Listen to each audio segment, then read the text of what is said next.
세상의 모든 지식들을 재밌고 쉽게 풀어드리는 네오의 지식창고입니다. 네. 간결하고 임팩트 있는 네, 셀프 네. 소개. 네. 그러면 요즘 주식시장 한번 여쭤보겠습니다. 어떻게 네. 보고 있으신가요? 요즘 주식시장이 지금 한국에서 가장 핫했던 2차전지 섹터가 조정이 오면서 전체적인 지수도 같이 내려오고 있는 상황입니다. 또 이제 대외적인 상황으로는 미국에서 이제 부채 그 한도 때문에 지금 문제가 생기고 있는데요. 사실 부채 한도는 옛날부터 있었던 문제고요. 미국은 사실 달러를 찍어내는 나라잖아요. 그러다 보니까 달러를 안 찍어낸다라고 볼 수는 없죠. 그렇기 때문에 부채 한도는 아마 넘어가게 될 거라고 생각이 듭니다.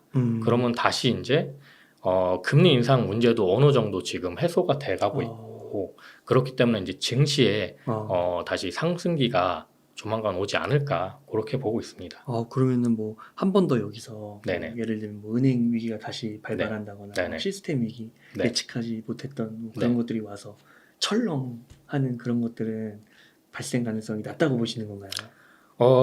시스템, 그러니까 은행에 대한 파산 문제는 계속적으로 이어질 것으로 저는 보고 있습니다. 하지만 미국에서 그 은행에 대한 파산 문제를 가만히 두고 보지는 않기 때문에 그걸 계속 뭐 인수합병을 한다거나 아니면 정책 자금, 그러니까 정부 지원금을 밀어줘서 막는다거나 그런 행동을 계속 하게 될 것 같고요. 지금 큰 문제로 대두됐던 뭐 CS나 큰 문제들은 어느 정도 해결이 된 것 같아요. 그 다음에 지금 뒤로 이제 잔잔바리들, 이제 조그만 회사들이 이제 파산이 남아 있는데 그런 거는 어느 정도 좀 인수합병을 통해서 해결이 될 걸로 보고 있습니다. 그러시군요. 네네. 그 부채 한도 협상 있잖아요. 네네. 이게 어떻게든지 해결은 되는데 네네. 이걸로 인해서 증시가 한 번 더 출렁거릴 네. 수 있다 이런 얘기는 좀 나오는 것 같긴 하더라고요. 잠깐은 출렁거릴 수 있죠. 왜냐면 이거를 단박에 우리 해결할 거다라고 얘기를 안 하거든요. 미국 쪽에서는 항상 연준에서도 발표가 되기 전까지 항상 그런 의문을 들게 만듭니다. 그런 다음에 발표가 딱 됐을 때는 우리 이렇게 했다라고 하겠죠. 부채 한도도 마찬가지로 그 발표가 나기 전까지는 어느 정도 출렁임은 있을 겁니다. 네. 하지만 부채 한도를 어차피 높일 거기 때문에 큰 문제로 대두될 거라고 저는 생각하진 않습니다. 또 요즘에 회자되는 말이 뭐 네네. 세린 메이라고 해서 네. 5월에는 다 팔고 떠나라. 네. 그거는 뭐 전통적으로 계속 나오는 말이죠. 과거부터. 지금 어떻게 해야 될까요? 팔아야 될까요? 지금 5월에 어느 정도 조정이 오는 거는 맞습니다. 2차 전지주도 지금 2차 전지 관련주도 계속 조정이 오고 있고요. 그 다음에 뭐 미국에서 부채 한도 문제가 아직은 발표가 안 됐기 때문에 그걸로 인해서 계속 조정은 올 수는 있죠. 근데 5월이 조정이라고 해서 뭐 다 팔고 뭐 현금화한다 뭐 이건 아닌 것 같고요. 뭐 어느 정도 자기 선에서 뭐 뭐 익절하실 거는 익절하시고 뭐 손절하실 분들은 조금 더 기다리시는 게 좋지 않을까 싶습니다. 네. 그러면 네오님께서 이렇게 출연하실 때마다 네네. 월 적립식 투자를 네네. 가장 기본으로 말씀해 주시잖아요. 네네. 그거는 여전히 유효하다. 그렇죠. 특히 이렇게 조정기일 때는 저는 더 기회라고 보고 있습니다. 그래서 다른 때보다 조금 더 투자를 하셔서 지분을 늘리시는 게 좋지 않을까 그렇게 생각을 하고 있습니다. 그 네오님께서 좋게 보시는 네네. 그 투자를 조금 이렇게 말씀하셨던 게 좋게 보시는 게 2차 전지주였잖아요. 네네네. 2차 전지주였습니다. 그리고 2차 전지가 조정을 받고 있는데 네네. 그 주식에 대한 적립식 투자를 계속 이어가라라는 네, 거예요. 그렇죠. 네. 그러세요? 네네. 지금 2차 전지주가 상당히 조정을 많이 받고 있습니다. 왜냐하면 연초에 많이 올랐기 때문에 조정이 어느 정도 필요했고요. 특히 증권사에서 공매도까지 이제 나오고 있고 에코프로 관련주에서는 희한하게 이제 증권사에서 매도 리포터를 잘 안 쓰거든요. 중립 정도만 해도 이건 매도해야 된다는 뜻인데 매도 리포터까지 나올 정도로 지금 2차 전지 섹터에 대한 그런 매도 방향을 증권사에서 많이 잡고 있어요. 근데 그만큼 2차 전지가 핫했던 거고요. 과열이 됐기 때문에 어느 정도의 조정은 저는 필요하다고 보고 있고요. 지금의 이 조정이 저는 상당히 건강한 모습이라고 보고 있습니다. 전혀 뭐 펀더멘탈적인 문제는 아니라고 보는 거고 오히려 싼 가격에 매수할 수 있는 지분을 그렇죠. 늘릴 수 있는 네네, 기회라고 지분을 보시는 늘릴 수 있는 기회죠. 아, 그렇군요. 그 네온님께서 IMF 이후부터 네네. 굉장히 오랫동안 주식 투자를 해오셨잖아요. 네네네. 셀리포트를 네네. 많이 못 보셨어요? 많이 못 봤었던 것 같아요. 어. 네, 이렇게 직접적으로 매도 리포터가 나오는 경우에는 되게 흔한 경우는 아니었었던 것 같습니다. 보통 중립 정도만 돼도 요거는 좀 안 좋게 보고 있구나, 증권사에서 매도해야 될 만한 타이밍일 수 있구나 이런 생각이 들었는데, 직접적으로 매도 리포트를 낼 정도면 상당히 위기 의식이, 일반인들 입장에서는 위기 의식이 느껴질 정도의 상황인 거죠. 그런데 분석을 해보면 2차 전지 섹터가 상당히 매출이 늘어나고 있고요. 어. 다른 여타 섹터에 비해서 그 성장성이 굉장히 좋습니다. 증권사 입장에서는 아마 그럴 거예요. 공매도를 때린 다음에 어느 정도 조정기가 거치면 적정한 타이밍에 다시 이제 지분을 늘려갈 수 있는 증권 기관이나 뭐 그런 입장에서는 그런 상황이지 않을까. 아, 가격을 낮춰놓고 예, 자금을 가격을 살려고. 낮춰놓고 본인들이 이제 다시 매집을 하기 위한 포지션이지 않을까, 그렇게 생각이 듭니다. 그럼 기관들도 좋게는 본다는 거네요. 기관들도 아무래도 좋게 볼 수밖에 없죠. 왜냐하면 걔네들도 다 재무제표 분석하고 다 회사 다니면서 성장성이라든지 그런 걸 분명히 확인하고 있을 거기 때문에요. 그렇군요. 네네. 그 네오님께서 좀 말씀을 해주셨던 게 대표적으로 그 포스코 퓨처엠 있잖아요. 네네네. 그리고 이제 많은 분들이 좋아하시는 뭐 에코프로 네네네. 비에 보니까 한 20-30% 내에서 네네. 조정을 받고 있는 것 네네. 같더라고요. 근데 이거 보실 때 네. 아까 그 매출 성장은 살아있다고 하셨잖아요. 네네네. 그러면은 이렇게 주가가 떨어지는 거가 네네. 그래서 기회로 본다고 말씀하시는 거예요? 그렇죠. 네. 아무 문제가 없는 건가요? 급작스럽게 주가가 올랐기 때문에 어느 정도 성장 가능성에 대한 부분을 이제 생각을 한다고 해도 최고가로 봤을 때는 좀 과도한 측면이 분명히 있었습니다. 특히 에코프로 관련주들은요. 근데 이제 지금 다시 분석을 해보면 일단 어느 정도 성장성이 뒷받침되고 매출이 나오고 있기 때문에 그거를 기반으로 계산을 해봤을 때 지금 가격, 그러니까 에코프로 BM을 기준으로 봤을 때는요, 20만 원대 초반이거든요.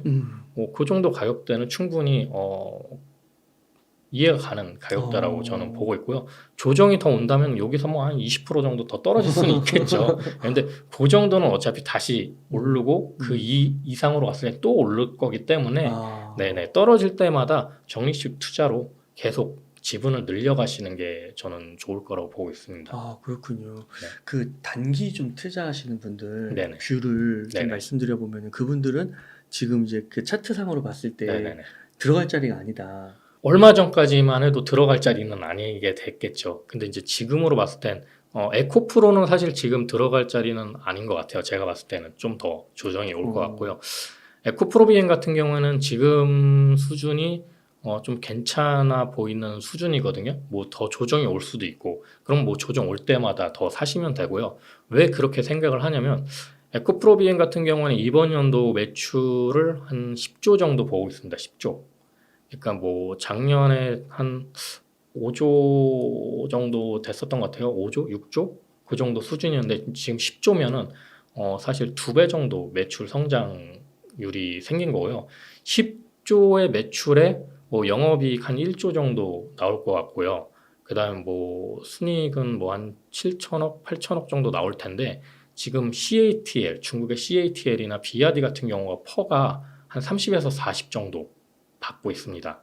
근데 에코프로 BM이 만약에 이번 연도에 순이익을 뭐 7천억, 8천억 정도 냈다. 그럼 퍼 10만 해도 시총은 7, 8조가 돼야 되는 거고요.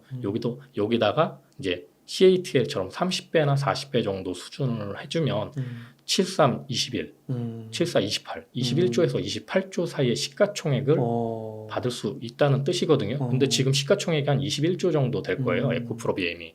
그러니까 제가 생각할 때는 글로벌 스탠다드에 맞췄을 때는 요 정도 수준이 적당할 수 있다라고 생각이 드는 거죠. 그리고 이제 성장성이 계속 뭐 2배 정도 가까이 지금 이루어지고 있기 때문에 또 이번 연도가 지나고 내년이 되면 또 주가는 올라갈 수밖에 없겠죠. 예, 그런 상황이기 때문에 지금 2차 전지 섹터는 조정은 있을지언정 끝나진 않았다. 저는 그렇게 보고 있습니다. 아, 지금 현재로 PER로 따졌을 때 네네. 30 정도밖에 안 나와요. 이제 이번 연도 기준으로 했을 때는 이번 이번 연도는 기준으로. 아직 안 나왔잖아요. 예, 이제 작년 아, 기준으로 하면은 이제 좀 더 지금 높고. 예, 지금 가격보다는 낮아져야겠죠. 근데 이제 2차 전지 관련주는 제가 전에도 얘기를 드렸듯이 3년치가 이미 주문이 끝난 상태입니다. 그러니까 2차 전지는 소재나 뭐 배터리 업체들은 만들어서 재고로 쌓아놓고 파는 게 아니고요. 주문이 들어와야 그거에 대해서 공장 증설을 하고 이제 확실하게 생산을 해주는 방식이기 때문에 3년치가 그냥 정해져 있다라는 겁니다. 그러니까 이제 다른 섹터에 비해서 퍼 적용하는 게 굉장히 더 깔끔해지겠죠. 제가 생각했을 때는 보통 한 2배 정도씩 성장률이 일어나고 있는 것 3년 같아요. 동안? 네네네. 그렇기 때문에 퍼는 이제 계속 떨어지겠죠. 네, 계속 떨어지고 그럼 내년엔 15가 되는 거네요. 그렇게 될 수 있겠죠. 와, 네, 네. 그렇구나. 그럼 진짜 싸네요. 그렇게 보이죠. 네, 제 눈에는. 네. 왜냐면 매출이 뭐 포스코 퓨처에만 해도 LG 에너지 솔루션하고 30조, 그 다음에 삼성 SDI하고 뭐 40조, 뭐 이런 식으로 계약이 일어나고 있어요. 근데 이런 거를 계산을 했을 때 보통 1년에 뭐 4만 톤, 뭐 3만 톤, 뭐 이런 식으로 높아지고 있고요. 여기서 이제 또 수주를 이제 받게 된다면은 그 성장성은 더 커지게 되겠죠. 그러니까 지금 확보한 수주량만 봤을 때만 해도 성장률이 2배 정도씩은 올라갈 거라고 저는 보고 있습니다.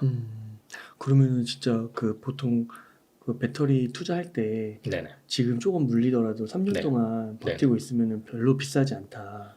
그렇죠. 그렇게 얘기를 네네. 하는 게 만약 30인데 다음에 2배 하면 15고 그다음에 네네. 7.5가 되는 거잖아요. 네네네. 그럼 엄청 싼 건데. 네, 뭐 점점 시간이 지나면 지날수록 퍼는 내려갈 거고요. 어, 가치적인 측면은 점점 더 올라갈 거고요. 네. 그러니까 실제로는 7.5지만 그때 또 밸류에이션으로 또 30배 막 이렇게 줄 수 있으면 엄청 높은 네네. 가격이 되니까 지금 사야겠네요, 진짜. 네, 다만 조금 주목하셔야 될 게 네. 그 리튬 가격입니다. 가격. 네. 그러니까 소재 업체 아니면 뭐 배터리 셀 업체도 리튬 가격에 많이 이제 마진율이 왔다 갔다 하거든요. 지금 여기서 보는 그래프가 탄산 리튬 가격 그래프고요. 우리나라 같은 경우는 하이니켈 배터리를 쓰기 때문에 수산화 리튬 가격이 더 중요하지만 그래도 탄산 리튬 가격하고 연동이 돼요. 왜냐하면 탄산 리튬을 또 정제해서 수산화 리튬으로 만들기도 하고 그러기 때문에 탄산 리튬 가격이 떨어지면 수산화 리튬 가격도 어느 정도 조금 영향을 받을 수밖에 없습니다. 그렇기 때문에 이 탄산 리튬 가격이 지금 2차 전지 섹터에서는 굉장히 중요한데요. 여기 보시면은 탄산 리튬 가격이 9월, 10월까지 거의 꼭지를 찍었죠. 네, 그런 다음에 쭉 내려와 가지고 지금 이제 거의 3, 4월에 바닥을 찍고 지금 이제 다시 반등을 하고 있습니다. 근데 재밌는 사실이 에코프로비엠 이 재무제표를 보시면 작년 9월까지 마진율이 괜찮았어요. 그러다가 4분기, 1분기에 마진율이 굉장히 떨어졌거든요. 네. 네, 이게 탄산리튬 가격 때문에 그럽니다. 떨어져서. 네. 그러니까 예를 들면 탄산리튬 가격을 1월에 샀는데 지금 보시면 1월 가격은 바닥이잖아요. 근데 뭐 6월, 7월 뭐 이렇게 점점 갈수록 탄산 리튬 가격이 굉장히 올라가고 있어요. 그러니까 미리 사두면 탄산 리튬 가격이 올랐을 때 수산화 리튬을 사뒀겠죠. 우리나라는. 그렇기 때문에 어느 정도의 가격 변동성에 이익을 볼 수가 있습니다. 근데 반대로 가격이 내려가면 내 비싼 가격에 사뒀는데 가격이 내려가요. 그럼 아무래도 마진율이 좋지는 않겠죠. 그래서 탄산 리튬 가격이 그러니까 리튬 가격 자체가 올라가는 상황일 때 기업들의 이익률이 굉장히 좋아지는 상황이기 때문에 지금 보시면 저 상승률이 이제 바닥을 치고 올라가는 상황인데 저게 이제 바로 꺾일 것 같지는 않아요.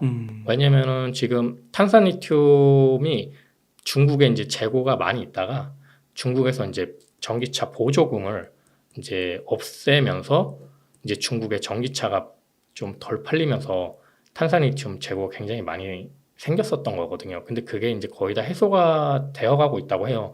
그러면서 이제 바닥을 찍고 지금 상승기에 온 거고요. 이렇게 상승이 되기 시작하면 또 꾸준하게 상승이 될 확률 가능성이 어. 높습니다. 그렇기 때문에 다른 이제 2차 전지 소재나 셀 업체들의 이제 이익률이 조금 좋아지겠죠. 네네. 그러면 2023년 1분기 때 네네. 실적은 네. 이게 거의 4분기, 2022년 4분기 때에 탄산리튬의 가격이 반영된 건가요? 아, 이번 1분기 음. 실적이요? 아, 네, 그렇죠. 음. 이번 1분기까지 가격이 떨어졌어요. 그러니까 네. 그러면 네. 그 영향을 받은 거네요. 네, 그렇죠. 4분기부터 네네네네. 떨어졌으니까. 그래서 대략적으로 음. 2차 전지 그 관련주들 실적 발표를 보면 음.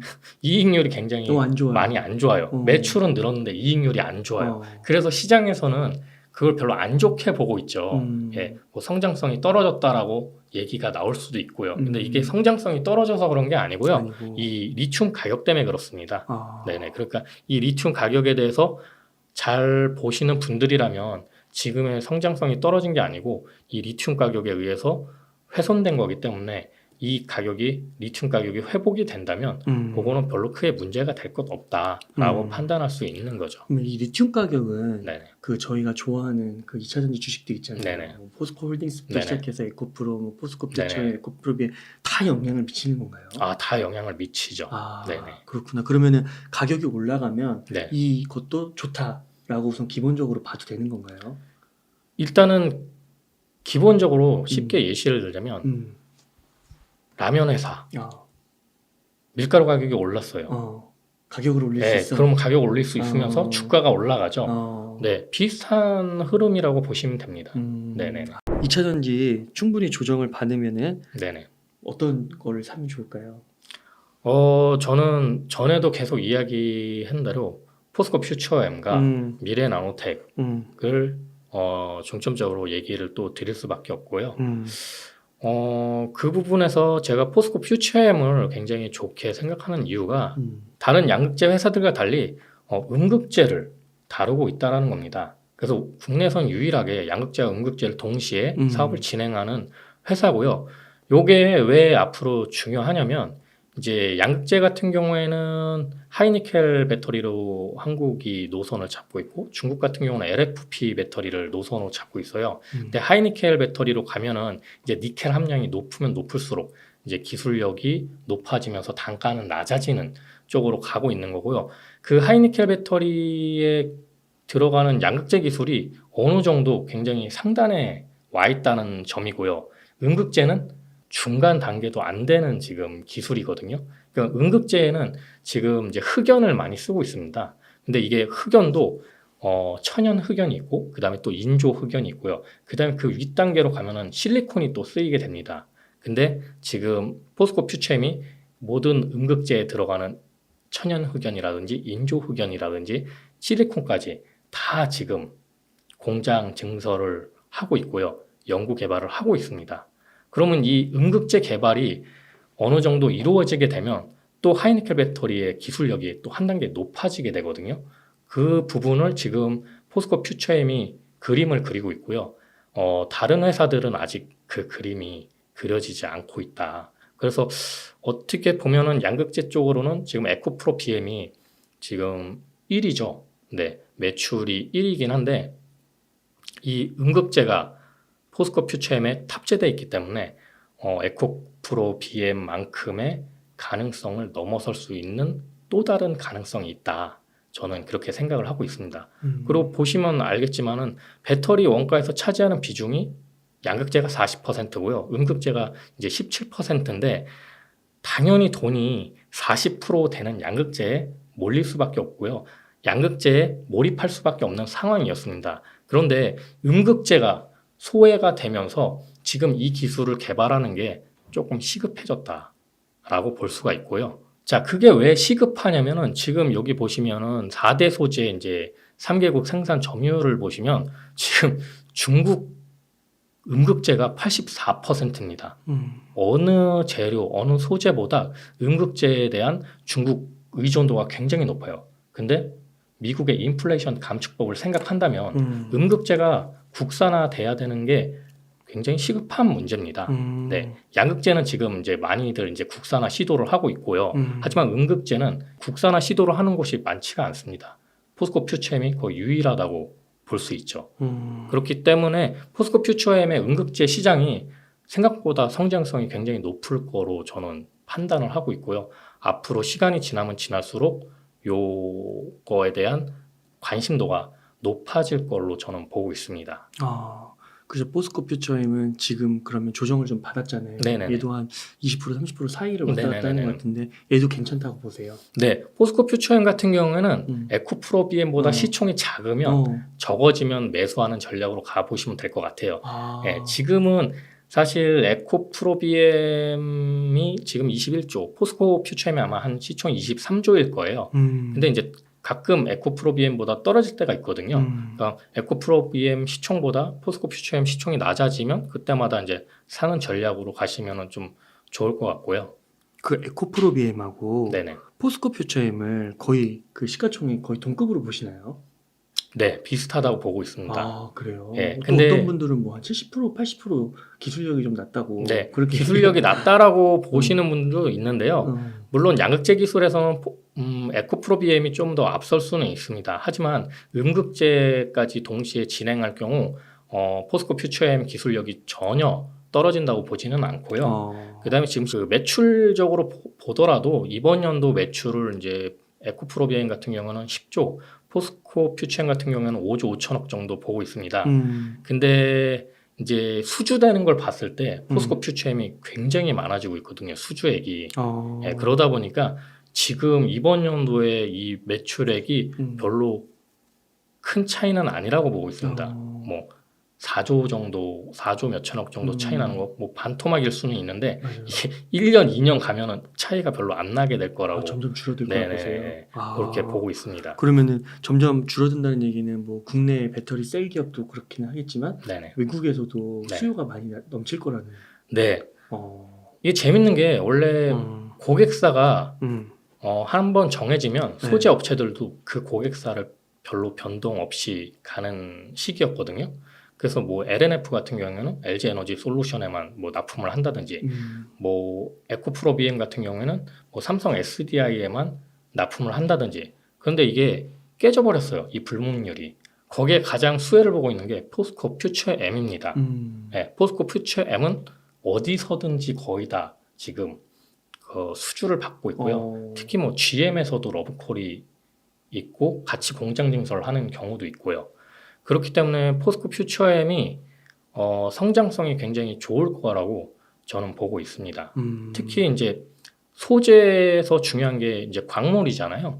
뭐 포스코 홀딩스에서 같은 경우는 이제 아르헨티나 염호에서 리튬을 직접 추출을 하고 있고요. 그리고 광산 같은 경우도 지분율을 많이 지금 가져오고 있습니다. 그렇기 때문에 에코프로 그룹보다는 포스코 그룹이기 때문에 아무래도 광산부터 소재까지 수직 계열화가 굉장히 잘 돼 있고요. 그 과정에서 원가 절감이 상당히 많이 이루어질 걸로 저는 보고 있습니다. 에코프로 그룹 같은 경우에는 포스코 그룹처럼 광산을 직접 개발을 한다거나 이런 경우가 별로 없잖아요. 하긴 네. 하나요? 아마 지분 투자 쪽으로 하고 있는 걸로 알고 있어요. 네. 그렇기 때문에 에코프로 그룹도 나름대로 수직 계열화는 하고 있습니다. 뭐 예를 들면 뭐 정제 부분이라든지 화학적인 부분에서는 수직 계열화를 다양하게 시도를 하고 있지만 이 광산부터 진짜 원료, 순수 원료부터 수직 계열화를 할 수 있는 지금 그룹은 포스코 그룹이 지금 한국에서는 거의 유일하다고 보고 있습니다.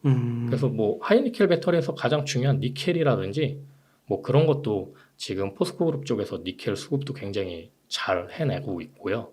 그런 부분이 앞으로 가시화가 됐을 때 매출과 영업이익률이 굉장히 높아질 걸로 보고 있습니다. 한 가지 궁금한 게 네네.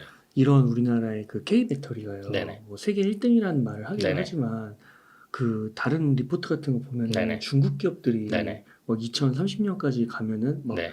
1위부터 10위에서 막 거의 7, 80%는 중국 기업이 차지하고 막 네네네. 그런 리포트도 있더라고요. 네네네. 그래서 이렇게 좋긴 하지만 그냥 국내 1등 아니냐. 세계로 나가면 경쟁력이 좀 떨어지는 게 아니겠느냐. 네네. 그런 우려에 대해서는 좀 어떻게 생각하세요? 한국 배터리가요? 네. 저는 오히려 반대로 생각하고 있는데 중국이 좀 그런 입장이라고 생각을 하고 있습니다. 중국이 LFP 배터리를 개발을 한 이유가 진입 장벽이 좀 덜합니다. LFP 배터리가 하이니켈 배터리보다. 그렇기 때문에 이제 재료도 값싸게 구할 수 있고, 그래서 중국 자체 기업들, 배터리 기업들은 LFP 배터리를 주력으로 지금 만들고 있고요. 한국도 LFP 배터리를 만들지 못하는 게 아닙니다. 만들 수 있고요. 다만 이제 규모의 경제가 중요하지 않습니까? 근데 한국은 하이니켈 배터리로 공장이 증설돼 있기 때문에 LFP 배터리를 만들려면 아예 공장을 새로 만들어야 돼요. 그러니까 두 개를 동시에 이거를 만들 수 있는 공장이 아닙니다. 그러니까 각각 방식이 다르기 때문에 새로 공장 증설을 해야 되는 입장이고요. 고객사에서도 LFP 배터리 요청이 있어요. 요청이 있기 때문에 한국 업체들도 LFP 배터리가 대세가 되니까 우리 이걸 만들어야지 이런 게 아니고요. 그냥 고객이 요청하기 때문에 우리도 그냥 만드는 수준이다. 이렇게 보시면 되고요. 전체적인 시장으로 봤을 때 앞으로 기술적으로 판단을 해보자면 LFP 배터리는 저가형 전기차에 들어갈 확률이 높고요. 그 다음에 중간 정도의 전기차에는 하이니켈 배터리, 그 다음에 아주 고급 모델에는 전고체 배터리가 들어갈 확률이 높아질 겁니다. 아직 전고체 배터리는 이제 기술 개발 단계에 머물러 있지만 앞으로 이게 상용화가 된다면 이제 고가 라인의 전기차는 아무래도 전고체 배터리가 들어갈 것으로 보고 있고요. 그런 점에서 봤을 때는 한국의 포지션이 지금 굉장히 중요한 위치에 있다라고 보고 있고요. 지금 LFP 배터리나 아니면 하이니켈 배터리의 중요한 특허가 거의 미국에 있습니다. 그러니까 미국이 승인을 하지 않으면 배터리조차 만들기 어렵다는 점이 있는 거죠. LFP 배터리 같은 경우에는 중국에서 생산을 많이 하지만 그간의 이제 특허 문제 때문에 해외 진출이 안 됐었어요. 근데 조만간 이제 지금 LFP 배터리 특허가 만료가 거의 다가왔거나 아니면 됐거나 그랬을 텐데 그런 타이밍에 이제 CATL이 이제 해외 진출을 모색을 하고 있는 거고요. LFP 배터리 기술력이 이제 미국에 있었기 때문에 그동안에 중국도 내수 위주로만 LFP 배터리 생산에 치중을 했었던 거고요. 한국 같은 경우에는 이제 하이니켈 배터리로 가려면 또 미국이 가지고 있는 특허가 필요한데요. 그게 이제 케맥스 파워라는 회사가 있습니다. 그쪽에 이제 하이니켈 배터리에 대한 중요한 특허를 가지고 있어요. 그 특허가 있어야지만 하이니켈 배터리를 계속 더 개발을 할 수가 있고요. 그 특허는 중국이 아직 접근하지 못하는 걸로 알고 있습니다. 대부분의 우리나라 기업들, LG에너지 솔루션, 삼성 SDI, LNF 이런 기업들 다 그 특허를 지금 크로스 라이센스를 받고 있고요. 그다음에 테슬라에 들어가는 이제 LNF가 테슬라의 이제 양극재 공급 업체잖아요. 그러니까 그 특허를 기반으로 지금 들어가고 있거든요. 그러니까 그런 특허적인 문제도 중요하기 때문에 중국이 배터리 산업에서 우위를 점한다라는 거는 굉장히 어렵다라고 보고 있습니다. 미국이 제재를 하니까요. 그러니까 그 특허를 쥐고 있는 미국이 제재를 하기 때문에 중국이 배터리 시장에서 우위를 점한다라는 건 좀 상당히 힘들 것 같다. 그렇게 저는 보고 있습니다. 그 미국이 국가적으로는 정부적인 차원에서는 그렇게 한다 하더라도 네네. 제한을 준다 하더라도 네. 예를 들면 유럽에 네. 그 브랜드 폭스바겐이나 벤츠, 벤츠 같은 경우는 이제 중국 그 기업들이 또 지분을 갖고 있잖아요. 네네. 이런 데는 다 중국산이 들어가고 테슬라도 중국하고 협력해서 또 차 만든다고 그런 기사들도 막 나오더라고요. 네네. 괜찮을까요? 앞으로 유럽도 핵심 원자재법이 이제 곧 발효가 될 텐데요. 핵심 원자재법도 미국의 인플레이션 감축법과 비슷한 노선을 타고 있습니다. 그거는 바로 탈중국이라는 거죠. 네. 유럽도 마찬가지로 중국 시장이 중요해요. 중국 시장이 중요하지만 어차피 중국이 커지면 유럽도 어려워지는 건 마찬가지입니다.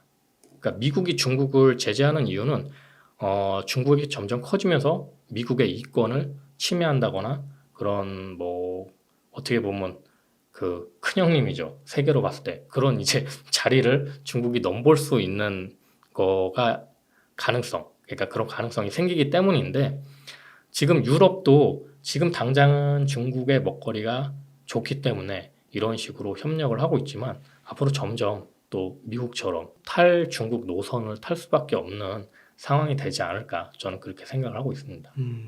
그렇게 완전히 중국을 배제시키는 게 네네. 물론 지금은 네. 나타나고 있는 것 같긴 한데 네네. 그거를 이제 중장기적으로 봤을 때 그게 네. 지속되겠느냐 거기에 또 퀘스천을 제시하는 분들이 있더라고요.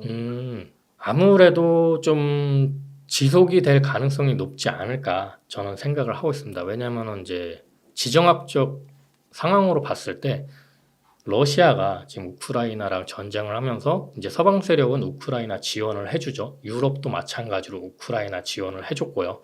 그렇게 하다 보니까 러시아가 어디로 더 밀월 관계가 생기냐면 바로 중국입니다. 중국하고 밀월 관계가 러시아가 생긴다라는 건 장기적으로 봤을 때 중국과 러시아는 같은 편이 된다라는 거고요. 그렇게 되면은 이제 러시아는 지금 완전 미국의 적이 됐잖아요. 유럽에서도 적이고요. 그럼 같은 편이 된 중국도 그렇게 될 확률이 높다라는 거죠. 네. 그렇군요. 그러니까 적으로서 그러니까 미국은 완전 중국을 거의 적으로 간주하더라고요. 네네네. 문서 같은 거 네네. 보니까. 그러니까 이게 어떻게 보면은 또 그런 얘기도 있잖아요. 좀 하나만 더 네네. 말씀드려보면 뭐 정치는 정치지만 밑에서 돈은 네. 이미 다 뭐 월가의 돈도 들어가 있고 네네. 돈이 벌리는 네네네. 곳에 결국 간다. 네. 그러니까 그런 것까지도 차단될 거라고 보시는 건가요? 완전 차단되지는 않겠죠. 예를 들면 애플 같은 경우에 중국에서 판매율이 1위예요. 1위다 보니까 뭐 지금 애플이 지금 중국에서 1위를 한다는 의미는 정부에서 아무리 제재를 한다고 해도 이제 경제 쪽에서는 그렇게 분주하게 움직이고 있는 거고요. 다만 애플도 준비를 하고 있는 게 뭐냐면 중국의 이제 공장들이 점점 이전을 하고 있습니다. 베트남이나 이런 쪽으로. 탈중국이 되고 있다라는 거죠. 생산 시설이. 그렇기 때문에 애플도 감안은 하고 있다라는 거죠. 얼마든지 중국 시장이 막힐 수 있다. 지금은 이제 판매가 잘 되고 있지만 언제든지 막힐 수 있다. 왜냐면 한국 한번 예를 들어보면 한국의 삼성전자 그 휴대폰이 중국에서 굉장히 한때는 잘 팔렸단 말이에요. 지금 거의 점유율이 0%예요. 0%. 그러니까 거의 팔리지 않는다라는 거죠. 중국에서 이제 사드가 터지면서 애국 마케팅을 하면서 삼성 스마트폰을 배제시켜 버렸단 말이에요. 그러다 보니까 바로 그냥 점유율이 0으로 됐어요. 근데 삼성이 중국 시장을 포기했느냐? 그렇지도 않았단 말이에요. 그러니까 중국이 만약에 우리 미국을 타도하자. 애플 불매운동 이렇게 되면은 애플이 아무리 열어놨어도 판매가 어렵게 되는 상황이 올 수도 있다라는 거죠. 네. 그렇군요. 그러면 이것저것 다른 정보들을 종합해서 봤을 때 국내 기업에 국내 K배터리 기업에 투자하는 게 나쁘지 않다. 그리고 심지어 지금 조정도 받고 있기 때문에 적절한 가격에 살 수 있는 기회다. 그래서 매달 적립식으로 여기서 뭐 10% 20% 더 빠질 수 있지만 더 사라. 그렇게 말씀해 주시는 건가요? 그렇군요. 그리고 대표적인 대장주로 포스코 퓨처엠을 언급하시는 거예요. 포스코 퓨처엠과 이제 미래 나노텍을 제가 계속 언급을 했는데 사실 포스코 퓨처엠은 워낙에 유명한 회사잖아요. 워낙에 유명한 회사고 이제 미래 나노텍은 사람들이 이제 많이 모르는 기업입니다. 근데 왜 미래 나노텍을 제가 이야기를 하냐면 미래 나노텍의 최대 고객사가 포스코 퓨처엠입니다. 포스코 퓨처엠이고요. 미래 나노텍이 뭐를 하는 회사냐면 나노 분쇄를 하는 회사거든요. 그러니까 수산화 리튬을 나노 분쇄를 하는데 이거를 이제 분쇄하는 이유는 분쇄가 곱게 균일하게 되면 될수록 성능이 높아집니다. 그래서 앞으로 이 2차 전지 소재가 기술 발전 단계가 있는데요. 그 단계에서 필요한 게 이제 단결정 양극재랑 그다음에 단일벽 탄소 나노 튜브 이 두 가지 기술이 굉장히 중요합니다. 단결정 양극재 같은 경우에는 지금 많은 회사들, 그러니까 양극재 회사들이 연구를 진행하고 이제 상용화를 곧 앞두고 있고요. 요게 이제 개발이 되어야 이제 고성능의 하이니켈, 그러니까 90% 이상의 하이니켈 배터리에 다가갈 수가 있습니다. 그러니까 요런 기술들이 개발이 될 때 이 나노 사이즈가 굉장히 중요하거든요. 그러니까 점점 사이즈는 적어져야 된다. 작아져야 된다. 그렇기 때문에 미래 나노텍의 이 나노 분쇄 시스템이 앞으로 굉장히 각광을 받게 될 거고요. 실리콘 아까 음극재도 이제 점점 사용 빈도가 늘어날 거라고 얘기를 했잖아요. 그리고 포스코 퓨처엠에서도 실리콘 음극재에 대한 개발을 지금 진행을 하고 있고요. 마찬가지로 미래나노텍에서도 실리콘 음극재에 대한 분쇄 가공을 지금 준비를 하고 있습니다. 그러니까 수산화 리튬 분쇄 가공뿐만이 아니고 실리콘 음극재까지 분쇄 가공이 이루어져야 될 거고요. 실리콘 음극재가 분쇄 가공이 이루어지면 이제 퓨어 실리콘이라는 걸로 변환이 되고요. 요게 이제 굉장히 좋은 소재가 될 수가 있고요. 그 다음에 제가 전에 가끔 얘기한 이제 나노 신소재를 가끔 언급을 드렸는데, 기술적으로 나노 신소재가 중요한 이유가 그 실리콘 음극재를 채택을 했을 때 도전제가 굉장히 중요해집니다. 근데 이제 나노 신소재가 단일벽 탄소 나노튜브의 그 분산제에 대한 독보적인 기술력을 가지고 있어요.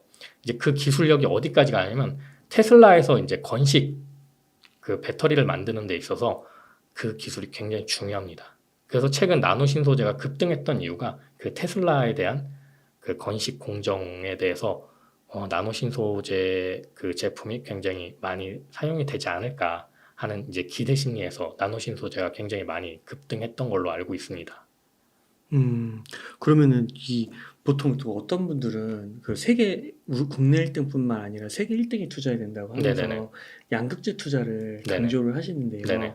뭐 음극재, 전해, 분리막 이런 것도 네네. 배터리를 만들 때 필요하긴 하지만 네네. 거기 1등은 중국이라는 거죠. 네네네. 그래서 이런 미래나노텍이나 나노신소재에 네. 투자하는 게 네네. 세계 1등은 아니지 않나요? 이걸 어떤 관점에서 봐야 되냐면, 한국이 지금 미국에서 인플레이션 감축법을 발표할 때 한국에서 가공하는 거는 인정을 해준다고 얘기를 하고 있어요. 그러니까 중국 소재를 완전히 배제한다? 그건 굉장히 힘들죠. 근데 중국에 있는 소재를 한국에 들여와서 가공을 거치면 이게 인정을 해준다라는 겁니다. 그러면 그런 가공 업체들이 굉장히 중요한 거고요. 미래나노텍 같은 경우에는 그런 수산화 리튬 가공이라든지 아니면 실리콘 음극재 가공이라든지 그런 가공을 하는 업체이기 때문에 앞으로 상당히 다른 소재 업체들, 양극재나 이제 음극재 업체들이 찾게 될 기업으로 저는 보고 있고요. 그런 부분에서 조금 주목해야 되지 않을까 생각이 듭니다. 그럼 그 나노 분쇄를 할 수 있는 기업은 우리나라에서는 미래나노텍밖에 없나요? 아니에요. 나노 분쇄할 수 있는 기업은 이제 데보마그네틱이라는 회사도 있고요. 그다음에 강원에너지라는 회사도 있습니다. 아, 네. 네. 근데 이제 이들 기업은 이제 미래나노텍보다 캐파가 적어요. 그러니까 미래나노텍이 지금 캐파가 가장 크고요. 또 재밌는 사실은 지금 캐나다에 증설을 이제 준비를 하고 있어요.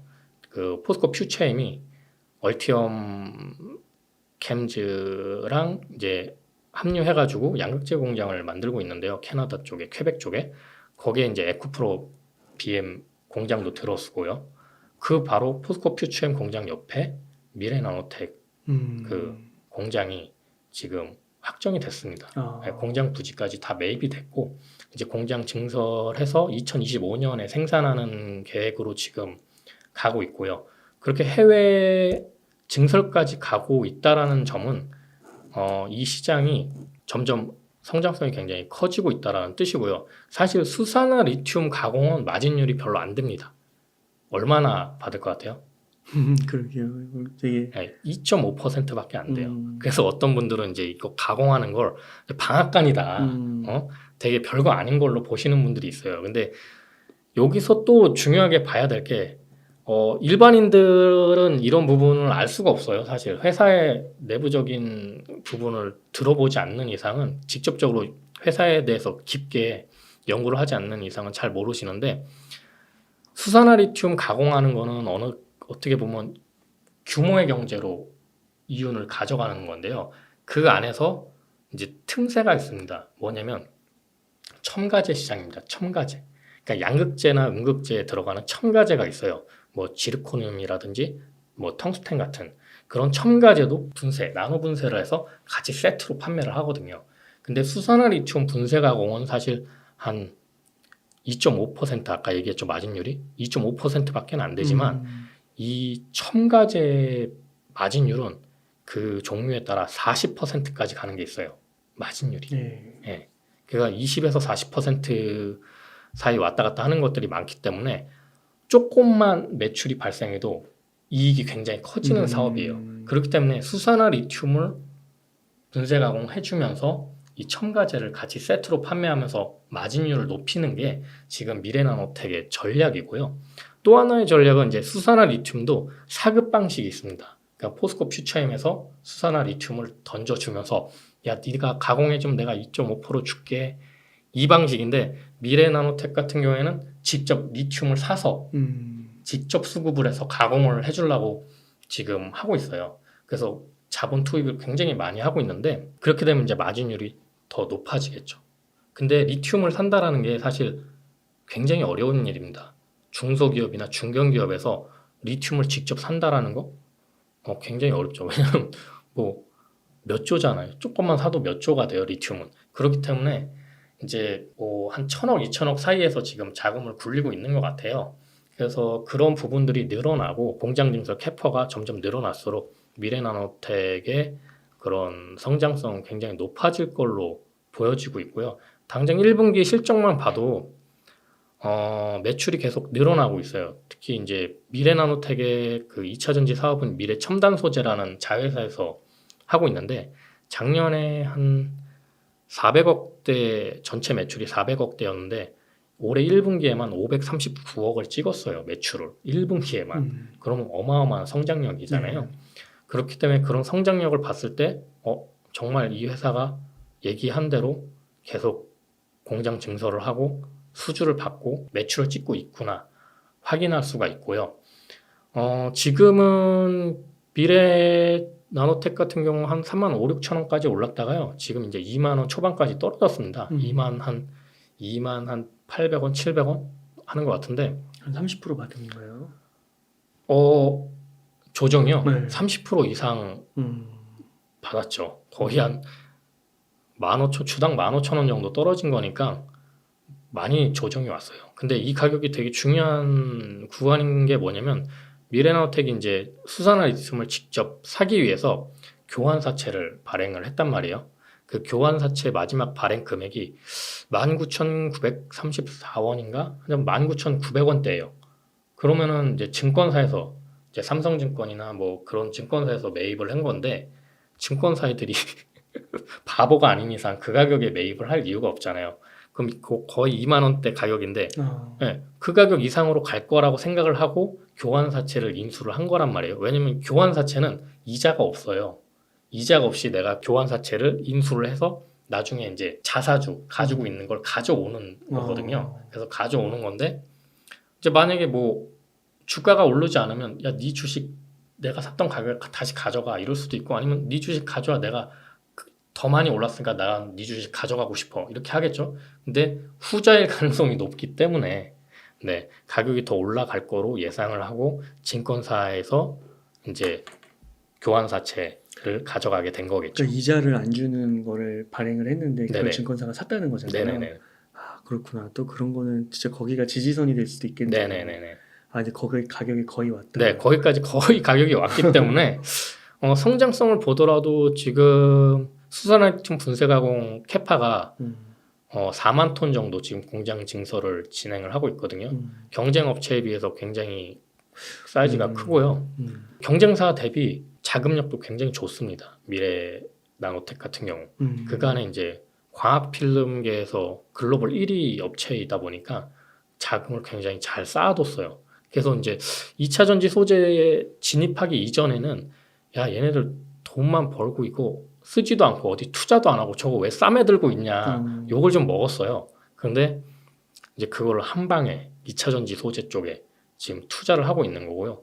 포스코 퓨처엠이 최대 고객사고 그 이외에 이제 다른 업체들도 있는데 포스코 퓨처엠에서 미래 나노텍에 대해서 상당히 중요하게 생각을 가지고 있는 것 같습니다. 제가 봤을 때는. 그래서 이제 포스코 퓨처엠이 성장할수록 미래 나노텍도 같이 동반 성장하는 플로어가 지금 되어 가고 있는 모습이고요. 그래서 저는 이제 항상 작년부터 줄기차게 이제 미래 나노텍하고 이제 포스코 퓨처엠, 그때는 이제 포스코 케미칼이었죠. 이 두 개 5대5로 투자를 하겠다. 끊임없이 지금까지 얘기를 하고 있는 거고요. 그렇게 큰 금액을 큰 비중으로 들어가잖아요. 네네. 그러면은 막 그 주담대도 하시고 네네. 막 방문도 하시고 막 네네. 그러세요. 그렇죠. 뭐 주주총회에 참석하는 경우도 있고요. 그 다음에 직접 주담하고 통화하는 경우도 있고요. 그 다음에 회사에 대한 정보는 항상 수시로 체크하고, 전자공시 다트 들어가면은 이제 공시나 아니면은 예. 그런 여러 가지 정보들이 많이 있잖아요. 그런 걸 수시로 계속 보고 있죠. 네. 근데 아직 그 가격이 그냥 펀더멘털적인 문제는 아니고 네네. 그냥 오히려 지분을 늘릴 수 있는 아까 그렇죠. 말씀 주신 네네. 에코프로비엠 같은 비슷한 네네네네. 경우라고 보시는 네네네. 거예요. 지금 2차 전지 섹터가 거의 다 조정 중이기 때문에 뭐 포스코퓨처엠이나 미래나노텍도 뭐 연거리 통뼈가 아닌 이상은 계속 조정을 같이 갈 수밖에 없습니다. 섹터대로. 그러니까 이 조정이 끝나고 다시 오르기 시작하면 같이 또 올라가겠죠. 근데 이제 지금은 옛날에는 작년까지만 해도 리튬에 리자만 들어가도 막 개나 소나 다 오르는 장이었지만 이번 연도부터는 좀 차별화가 될 것 같아요. 실질적으로 진짜 사업을 진행하고 있느냐, 진짜 매출에 반영이 되고 있느냐, 이제 그런 부분이 굉장히 중요해질 것 같고요. 앞으로 이제 2차 전지 섹터에 관심들이 굉장히 많으신데 2차 전지도 반도체만큼 굉장히 기술력을 요하는 산업입니다. 그렇기 때문에 반도체만큼의 공부가 필요하다고 저는 보고 있고요. 양극재뿐만이 아니고 음극재, 그 다음에 도전재, 이게 뭐 단결정이냐, 뭐 단일벽이냐, 뭐 여러 가지의 요소들을 좀 두루두루 공부해 보신다면 어느 기업이 좀 앞으로 미래 전망성이 있고 매출이 많이 늘어날 수 있을까에 대한 판단을 좀 내리실 수 있지 않을까 싶습니다. 네, 이거 지금 제가 이제 자료화면 가져온 거 중에 이게 나노신소재 쪽 자료화면인데요. 아까 얘기한 이제 단결정 탄소 나노 튜브 그림입니다. 이제 이 그림이 보시기엔 굉장히 복잡하죠. 왼쪽에 있는 게 단일벽이고요. 그 다음에 오른쪽에 있는 게 다중벽입니다. 지금 웬만한 또 대기업들이 이 시장에 진출을 하고 있는데 다중벽까지는 그래도 어느 정도 생산 가능성이 있어요. 근데 단일벽 같은 경우에는 아직 좀 진입 장벽이 있고요. 그래서 단일벽이 더 어려운 거예요. 이게 또 이제 소재랑 나노 신소재처럼 이 소재를 가공해서 이제 분산재로 만드는 기술이 있습니다. 그래서 이 분산재 단일벽 탄소 나노튜브를 가지고 와서 분산재로 만드는 기술, 요 기술이 이제 나노 신소재가 굉장히 독보적인 기술을 가지고 있고요. 세계적인 기술이에요? 거의 세계적인 기술로 알고 있습니다. 네. 네. 그리고 이제 요런 탄소 나노튜브를 또 생산하는 업체가 최근에 이제 상장한 제이오라는 회사가 있습니다. 그 제이오라는 회사도 이제 궁극적으로는 이제 단일벽 탄소 나노튜브 생산을 지금 목표로 지금 달려가고 있죠. 네. 근데 그 나노신소재랑 제이오를 비교하면 나노신소재의 우위가 있는 거예요? 네, 우위가 있습니다. 제이오에서는 이제 그런 얘기도 해요. 우리가 이제 소재를 개발했기 때문에 분산재도 금방 개발을 할 수 있다. 근데 이 소재랑 분산재의 그 단가가 차이가 많이 나. 한 7배 정도 차이 나는 걸로 알고 있거든요. 근데 이제 분산재가 7배 정도의 높은 가격을 유지할 수 있는 건 거기에 그만큼의 기술력이 담겨 있기 때문에 그렇다라고 보고 있기 때문에 나노 신소재가 지금은 아무래도 좀 독보적인 위치에 있다. 이제 그렇게 보고 있습니다. 그 나노 신소재가 그 가격이 좀 떨어진 이유 중에 하나가 그 주주들의 자식 주식 판 거. 그것도 좀 있지 않나요? 대주주 이제 임원들이나 뭐 이렇게 판 거요. 근데 그런 영향도 있을 수도 있고요. 사실 제가 지금 나노 신소재 얘기는 기술적으로 봤을 때 중요한 회사이기 때문에 얘기를 하는 거지 가격적인 측면에서는 사실 다가가기는 어렵습니다. 네. 왜냐면 이제 재무제표 보시면 뭐 매출이나 영업이익 이게 조단이 이게 1조 3천억 원 정도 시가총액이 되거든요. 그 정도까지 갈 정도가 되나? 아무리 미래 성장성이 있어도 뭐 이런 생각이 좀 들 정도니까요. 근데 이제 그렇게까지 올랐었던 이유는 테슬라의 건식 공정에 이 나노 신소재 기술이 채택될 수 있다라는 가능성 때문에 거기까지 간 것 같습니다. 네. 그렇군요. 그 다음에 도전재 서플라이. 네, 이 서플라이 체인 보시면은 뭐 단일벽으로는 거의 나노신 소재만 거의 지금 수주가 이루어지고 있고요. 이제 다중벽 같은 경우에는 다른 회사들이 몇 군데가 있어요. 그죠? LG 화학도 있고. 그러니까 이런 다중벽 그 탄소 나노튜브 같은 경우에는 이제 양극재에 많이 쓰입니다. 그러다 보니까 이제 양극재 회사에서도 개발을 지금 하고 있는 데가 있고요. 단일벽 같은 경우에는 이제 아까 얘기한 것처럼 실리콘 음극재에 들어가기 때문에 이런 부분들이 앞으로 이제 실리콘 음극재 개발이 더 활발히 이루어질 거다. 지금은 실리콘 음극재가 탑재가 되는 비율이 5에서 7% 정도 사이거든요. 근데 대부분의 배터리셀 기업들의 목표치가 2030년까지 25%까지 높이는 걸 지금 목표치로 잡고 있어요. 네, 그러다 보니까 이제 음극재 이 기술력도 점점 이제 한국에서 발전이 될 거다. 저는 그렇게 보고 있죠. 네. 그 다음에 보실 사진은 이게 음극재입니다. 음극재 이제 흑연가루처럼 생겼죠. 네. 그러니까 음극재가 지금은 이제 천연 흑연하고 인조 흑연을 많이 씁니다. 또 지금은 또 흐름적으로 인조 흑연을 또 많이 쓰는 지금 상황이고요.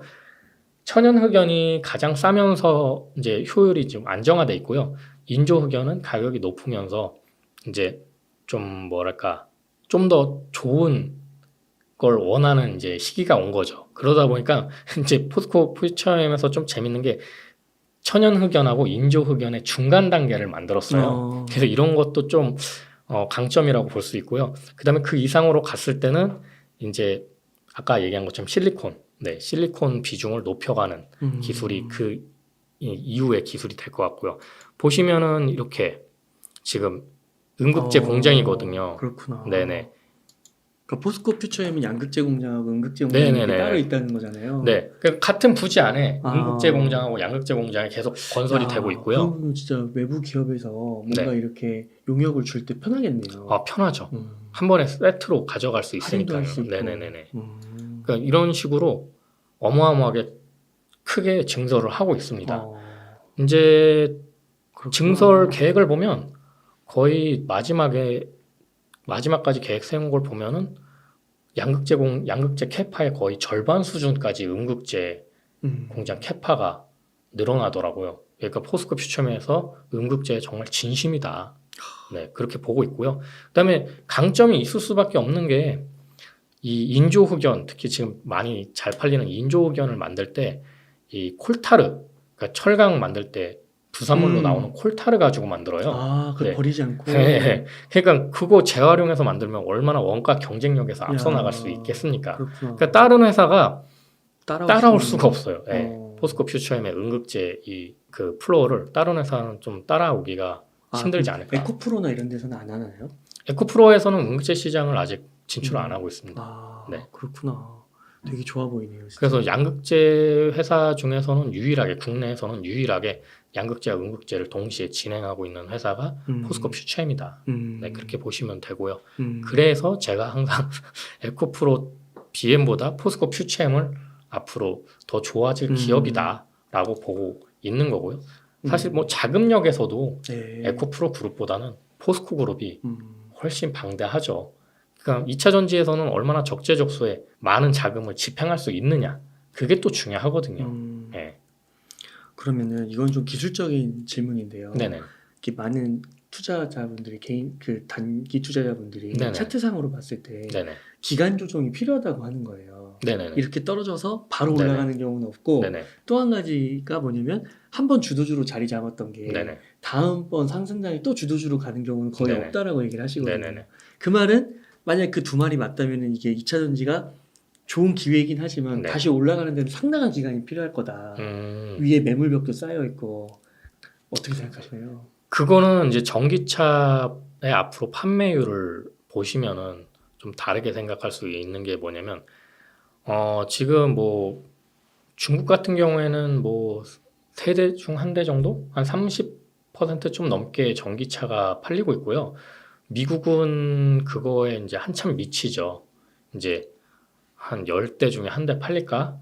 그 시장이 앞으로 다 대체가 된다고 생각을 해보세요. 전기차가, 내연기관차가 사라지고 전기차로 대체가 된다. 그럼 그 시장성이 어마어마한 거거든요. 근데 지금은 상당히 초기에 불과합니다. 초기에. 네. 그래서 그 부분을 생각했을 때는 장기적으로 봤을 때 성장성이 2배씩 매년 올라간다라는 게 근데 포스코 퓨처엠도 거의 2배씩 늘어요. 아마 수주량을 봤을 때는 거의 비슷하게 움직이지 않을까 싶습니다. 네.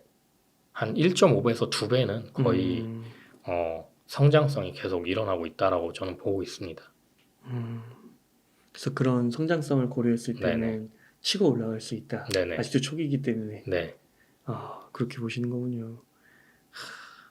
네, 좋습니다. 그 다음에 한 가지 또 질문이 2차전지 기업들은 뭐 매출은 느는 것 같은데 영업이익률이 너무 낮다. 네네. 그 부분은 어떻게 생각하세요? 네. 이번에 아까 그 탄산리튬 그 그래프 보면서 제가 설명을 해드렸는데 매출이 많이 늘어난 거에 비해 영업이익률이 이제 떨어진 이유는 아까 얘기한 것처럼 탄산리튬 가격이 떨어지면서 이제 앞전에 샀던 가격보다 떨어진 가격에 납품을 해야 되니까 그 간격, 그거에 대한 마진율이 떨어졌기 때문에 이유가 하나가 있고요. 두 번째 이유는 환율입니다. 환율. 그러니까 환율이 1,400원대까지 갔다가 1,200원대까지 떨어졌어요. 그리고 다시 이제 1,300원대로 지금 회복을 했는데 환율 문제도 이제 그 영업이익률에 이제 많은 관여를 했죠.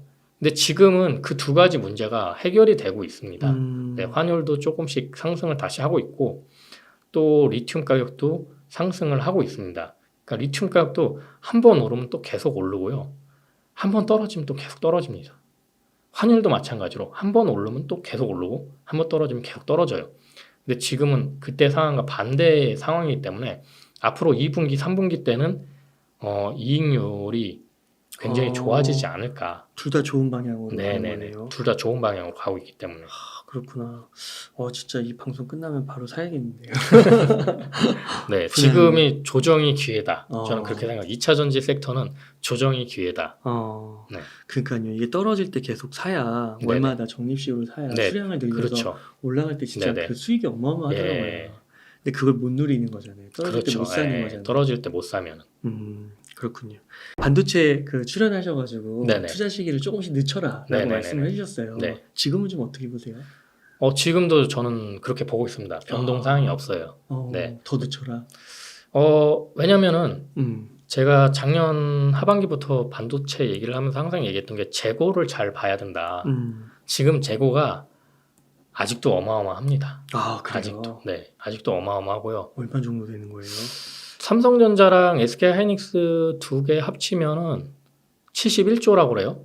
근데 이제 그 중에 삼성전자는 이제 반도체만 하는 게 아니잖아요. 그 반도체만 봤을 때 삼성전자와 SK하이닉스의 재고 수준은 지금 한 49조? 71조보다 좀 떨어지죠. 왜냐면 뭐 스마트폰이라든지 그런 거 이제 빼면요. 가전이라든지 그런 거 빼면. 그냥 이제 49조나 돼요. 두 개 합쳐서. 그리고 재고 수준은 삼성전자가 더 많겠죠. 캐파가 더 크니까. 그렇기 때문에 그 재고가 다 소진이 돼야 이제 어느 정도 상승 구간이 생길 수 있고요. 반도체 가격도 지금은 굉장히 좀 안 좋습니다. 지금 어저께 뭐 필라델피아 반도체가 뭐 2점 몇 프로 급등해서 오늘은 그래도 조금 증시에서 상승 방향으로 가기는 하는데 이 반도체 가격도 지금 상당히 좀 안 좋게 보고 있어요. 하반기까지는. 그렇기 때문에 반도체 가격도 해결이 안 되고 재고도 많고 이 두 가지가 해결이 돼야 이제 반도체도 봄이 오겠죠. 그게 해결이 되는 구간이 좀 이번 연도 하반기 정도로 보고 있습니다. 이 49조가 해결되려면 한 6개월은 더 기다려야 되는 거예요? 네. 한 2분기 정도는 지나야 되지 않을까. 네. 그러면 지금 스물스물 올라오고는 있는데 그래도 뭔가 한 번 더 출렁거릴 수도 있는 거고 이슈에 따라서. 그렇죠. 왜냐면 적자는 계속 나고 있고요. 그 다음에 특히 SK하이닉스 같은 경우에는 중국에서 인텔의 낸드 플래시 공장을 인수를 했단 말이에요. 막혔어요. 근데 그 낸드 플래시 재고가 또 만만치 않게 많아요. 근데 아마 인텔에서도 그 낸드 플래시를 SK하이닉스에 넘기면서 모종의 계약은 있었을 거예요. 그러니까 네가 이거 인수하는 대신에 우리가 이제 뭐 데이터 센터라든지 아니면 뭐 DDR5 규격에 대해서 니네한테 먼저 뭐 이권을 주겠다라든지 뭐 그런 뭐 모종의 뭐 그런 계약은 있었을 거예요. 하지만 그럼에도 불구하고 인텔이 싼 똥을 SK 하이닉스가 받았고 그 어려움을 아무래도 넘으려면 조금의 시간이 필요하다. SK 하이닉스 더 힘들겠네요. 네, 이번 한 2분기 정도는 더 힘들어질 것 같고요. 재고가 이제 소진되기까지는. 그리고 신기술이라고 해서 DDR5가 채택이 돼서 지금 팔린다고 하더라도 처음에는 이제 소량 판매가 되다가 DDR4를 대체하기까지는 시간이 걸린단 말이에요. 그러면 내년 정도 돼야 DDR5도 이제 많이 팔리게 될 거거든요. 그러니까 이번 연도는 약간 고난의 시간이 되지 않을까, 반도체 쪽으로. 그리고 이제 무역 쪽을 보더라도 한국의 이제 무역 수치를 확인을 해보더라도 반도체 때문에 지금 맞아요. 굉장히 떨어지고 있잖아요. 네. 그런 수치를 보더라도 어쩔 수가 없는 거죠.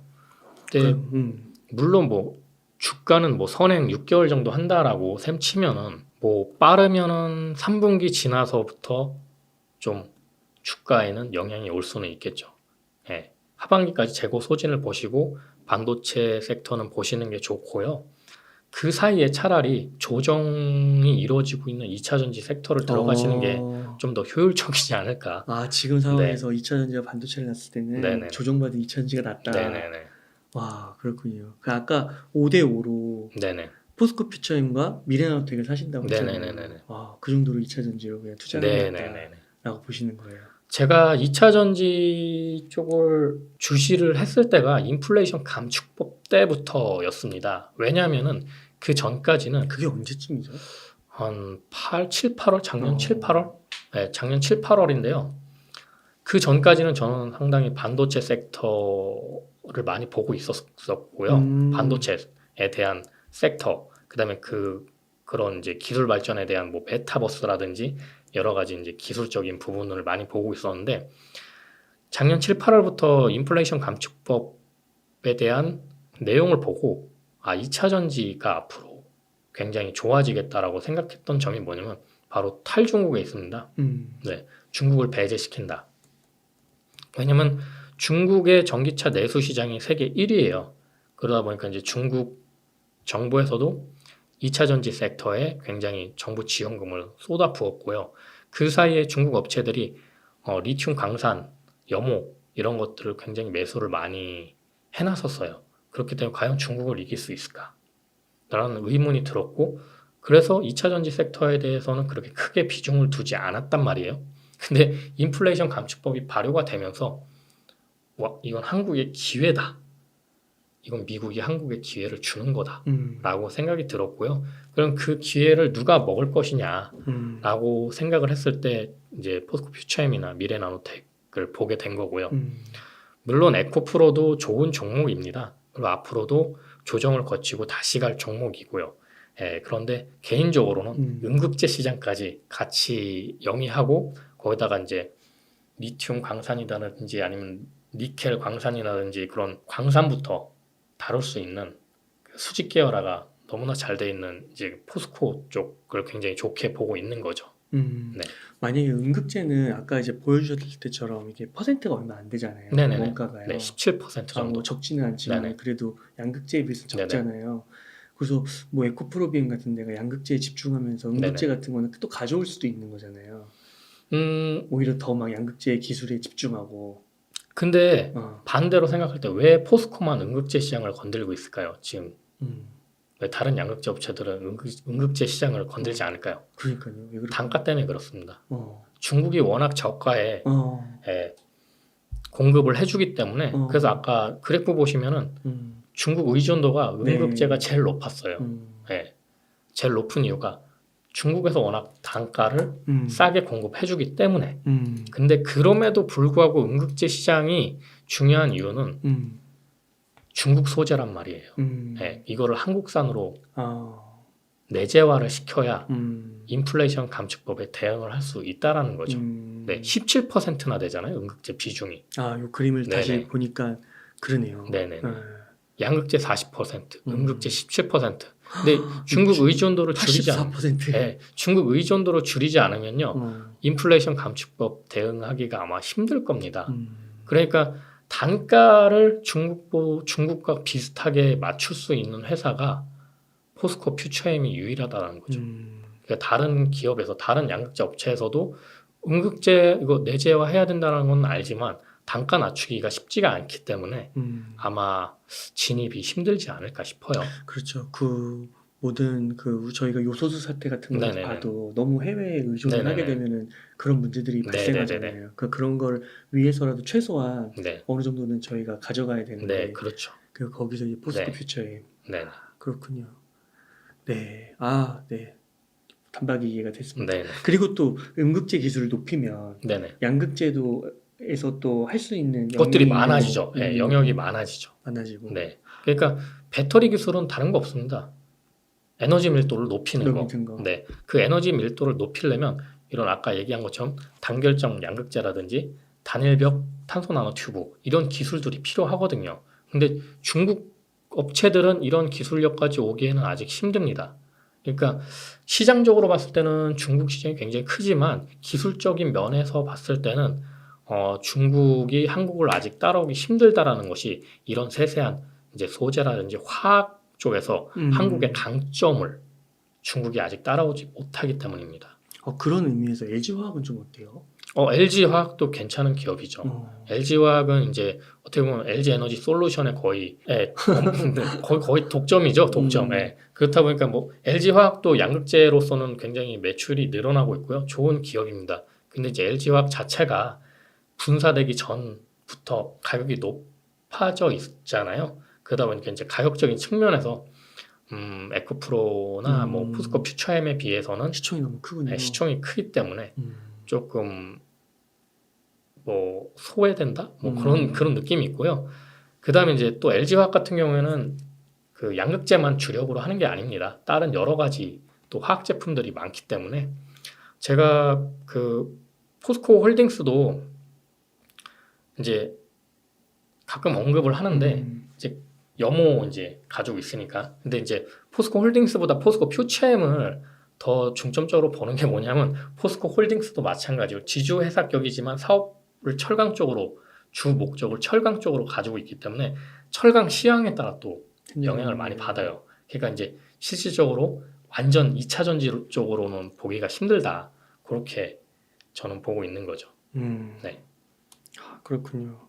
그러면 그 좀 낙관적으로 보신다고 했을 때 포스코 퓨처엠이 지금부터 몇 프로 정도 올라갈 수 있을 것이다. 뭐 범위 레인지로 한번 이렇게 얘기해 주실 수 있을까요? 그거는 이제 성장성에 기대서 예측을 하는 건데 저는 기본적으로 2030년까지는 성장성이 굉장히 클 거라고 보고 있고요. 한 1.5배에서 2배 정도 성장성이 일어날 거라고 생각을 해요. 매출액이. 엄청 크네요, 그러면. 네, 그러다 보니까 이제 어느 정도 이제 한 향후 2, 3년간은 그런 고성장이 기대가 되고요. 이제 좀 하반기로 갈수록 이제 좀 성장률은 떨어지겠죠. 그렇겠죠. 그러니까 향후 2, 3년을 봤을 때는 그래도 지금보다는 한 2, 3배는 가지 않을까. 와, 그렇구나. 그렇게 생각이 듭니다. 뭐 물론 배터리 아저씨 뭐 박승영 이사님 같은 경우 뭐 10배 간다, 뭐 5배 간다, 뭐 이렇게 얘기를 하시지만 물론 장기적으로 봤을 때 가능한 얘기예요. 뭐 예를 들면 그런 얘기도 있잖아요. LG에너지 솔루션이 삼성전자 주가를 넘어설 수도 있는 가능성이 있다.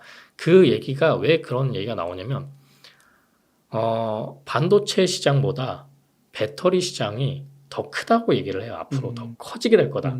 왜냐면 저희 반도체 시장 같은 경우에는 우리나라 같은 경우에는 메모리 반도체에 국한돼 있잖아요. 맞아요. 이제 삼성전자에서 이제 비메모리 반도체 투자를 하기 위해서 여기 남사에 이제 대규모 증설을 이제 계획하고 있지만 그게 가시화가 되려면 시간이 많이 걸릴 거고요. 그러다 보니까 이제 메모리 반도체에서 국한된다 보면은 아무래도 점점 성장성이 2차 전지에 밀릴 수도 있다. 그런 생각이 드는 거죠. 근데 전체적인 시각에서 보자면 제가 바이오로 예를 들었었잖아요. 예를 들면 뭐 인공지능은 1상, 그 다음에 로봇이 2상, 3상이 2차 전지, 그 다음에 제품화 단계가 이제 반도체다. 그렇게 얘기를 드렸잖아요. 그러니까 전체 시장에서 우리나라의 아직 그 수출 1위 품목은 반도체입니다. 근데 이 반도체에서 지금 성장성이 떨어지다 보니까 반도체의 성장성이 떨어지는 걸 메꾸는 게 2차 전지가 될 거고요. 앞으로 이대로만 가준다면 반도체 못지않은 파이가 2차 전지가 되지 않을까 그렇게 생각이 드는 거죠. 네, 감사합니다. 그러면은 네오님 끝으로 시청자님들께 강조하고 싶으신 말씀 있다면 부탁드리겠습니다. 네.